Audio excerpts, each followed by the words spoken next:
Hi అండి. అందరికీ నమస్కారం. Welcome to my channel. ఈ వీడియోలో ఏపీ ఉద్యోగ పెన్షనర్లకు తీరని సమస్యలు, ఉద్యమ కార్యాచరణ పూర్తి సమాచారాన్ని వీడియోలో తెలుసుకుందాం. వీడియోనైతే ఎక్కడ గాని స్కిప్ చేయకుండా ఎండ్ వరకు చూడండి. అప్పుడే ఇన్ఫర్మేషన్ పూర్తిగా అర్థమవుతుంది. వీడియో చూస్తున్న ప్రతి ఒక్కరు వీడియోకి లైక్ చేయండి ఫ్రెండ్స్. ఈ వీడియోని తోటి ఉద్యోగ పెన్షనర్ మిత్రులతో అయితే షేర్ చేయండి. కొత్తగా మన ఛానల్ చూస్తున్నారు సబ్స్క్రైబ్ చేసుకోకుంటే వెంటనే మన ఛానల్ అయితే సబ్స్క్రైబ్ చేసుకోండి. దీని ద్వారా నేను చేసే లేటెస్ట్ వీడియోస్ అన్నీ మీ వరకు రీచ్ అవుతాయి. ఇక ఆలస్యం చేయకుండా వివరాల్లోకి అయితే వెళ్ళిపోదాము.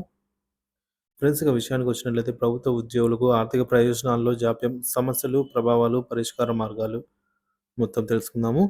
ప్రభుత్వ ఉద్యోగుల జీవన ప్రమాణాలను ప్రభావితం చేసే విధంగా వారి ఆర్థిక ప్రయోజనాల చెల్లింపుల్లో ఏర్పడిన జాప్యం తీవ్ర ఆందోళన కలిగిస్తోంది. గత 2 సంవత్సరాలుగా వేతనాలు మరియు పెన్షన్లు ఇతర ప్రయోజనాలు అందకపోవడం వల్ల ఉద్యోగ పెన్షనర్, ఉపాధ్యాయులు ఆర్థిక ఇబ్బందులు ఎదుర్కొంటున్నారు. ఉద్యోగుల సమస్యల నేపథ్యం, ఆర్థిక శాఖ ఆంక్షలు, రాష్ట్ర ఆర్థిక పరిస్థితి కారణంగా అన్ని రకాల బిల్లులను ఆపివేయడం జరిగింది. మెడికల్ రియంబర్స్మెంట్, గ్రాట్యుటీ, జీవన బీమా పథకము వంటి ముఖ్యమైన ప్రయోజనాల చెల్లింపులు నిలిచిపోయాయి. ఒక ఉదాహరణ, రీసెంట్‌గా రంగారెడ్డి జిల్లా మంచాల్ మండలంలో చెందిన ఒక టీచర్ ఏప్రిల్‌లో రిటైర్ అయ్యారు. ఆర్థిక ప్రయోజనాలు జూన్ నాటికి వస్తాయని భావించి కుమార్తె పెళ్లి కోసం అప్పులు చేశారు. కానీ ఆ ప్రయోజనాలు ఇంకా అందలేదు. రూ. 20,00,000 అప్పు చేసి పెళ్లి చేశారు. అప్పటినుంచి వడ్డీలు కడుతూనే వస్తున్నారు. మరొక రాష్ట్ర ప్రభుత్వం ఆర్థిక కటకటాలండి. 38,3,800 పలు ఉద్యోగ ప్రయోజనాలకు బకాయిలు. జీవిత బీమా పథకం కింద రూ. 850,00,00,000, జీపీఎఫ్ రుణాల కోసం రూ. 450,00,00,000 ఇంకా పెండింగ్‌లో ఉన్నాయి. రిటైర్మెంట్ బెనిఫిట్స్ కోసం రూ. 875,00,00,000 చెల్లించాల్సి ఉంది. రిటైర్మెంట్ తర్వాత ఇబ్బందులు. పాత ప్రభుత్వం తీసుకొచ్చిన integrated finance management information system IFMIS కారణంగా చెల్లింపులు మరింత జాప్యం అవుతున్నాయి.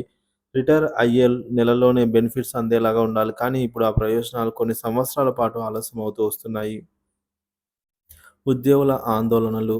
రిటైర్మెంట్ తర్వాత వచ్చే ప్రయోజనాలు అందకపోవడం వల్ల జీవిత ప్రణాళికలు దెబ్బతింటున్నాయి. మెడికల్ రియంబర్స్మెంట్ కోసం ఉద్యోగులు తీవ్ర ఇబ్బందులు పడుతున్నారు. పెండింగ్ డిఏలు, పీఆర్సీ అమలులో జాప్యం వంటి అంశాలు ఉద్యోగుల ఆగ్రహానికి కారణమవుతున్నాయి. పెన్షనర్ల పరిస్థితి. పెన్షన్లు తప్ప మిగతా బిల్లుల చెల్లింపుల్లో జాప్యం. పెన్షన్లు రెగ్యులర్‌గా వస్తున్నా గ్రాట్యుటీ మరియు ఇతర ప్రయోజనాలు అందటం లేదు. పెన్షనర్ల జీవిత బీమా పథకం మెచ్యూరిటీ అయినప్పటికీ చెల్లింపులు నిలిచిపోయాయి. ఆర్థిక ఇబ్బందులు. రిటైర్ అయిన తర్వాత పెన్షనర్లు వైద్య అవసరాలు, ఇతర వ్యక్తిగత అవసరాల కోసం ఎదురుచూస్తూ ఉన్నారు.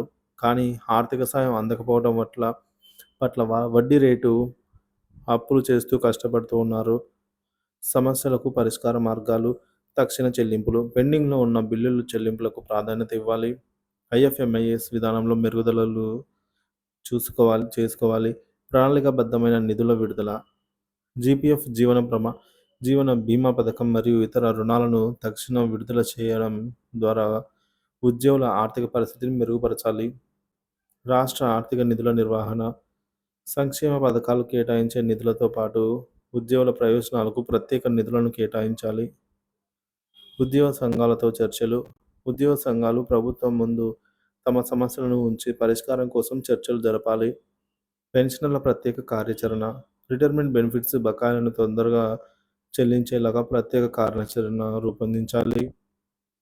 ప్రభుత్వ ఉద్యోగులు మరియు పెన్షనర్లు రాష్ట్ర అభివృద్ధిలో కీలక పాత్ర పోషిస్తారు. వారి ఆర్థిక ప్రయోజనాలను నిర్లక్ష్యం చేయడం అనేది ఉద్యోగుల నిబద్ధత మరియు పనితీరు ప్రభావం చూపుతుంది. ప్రభుత్వం వీరి సమస్యలను తక్షణం పరిష్కరించి ఆర్థిక భద్రత కల్పించాలి. ఉద్యోగులు సంతోషంగా ఉంటేనే ప్రభుత్వం విజయవంతంగా పనిచేయగలదు అనే నినాదాన్ని ప్రభుత్వం గుర్తించాలి.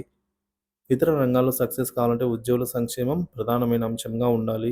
సో చూసారు కదా ఫ్రెండ్స్, ఉద్యోగులకు సంబంధించి ఈ విధంగా ఏవైతే రిటైర్మెంట్ బెనిఫిట్స్ అవ్వచ్చు, పెండింగ్ బకాయిలు అవ్వచ్చు, డిఏ బకాయిలు, పీఎఫ్, గ్రాట్యుటీ ఇవన్నీ కూడా ఆలస్యం అయ్యే కొద్దీ ఉద్యోగ పెన్షన్లు ఎదుర్కొంటున్న తీవ్ర ఇబ్బందులండి ఇవి. సో ఇంకా ఎన్నాళ్ళని ఆలోచన అనేది లేకుండా ఇక ఉద్యమ కార్యాచరణ కొనసాగించే విధంగా అయితే జరుగుతుందన్నమాట ప్రజెంట్.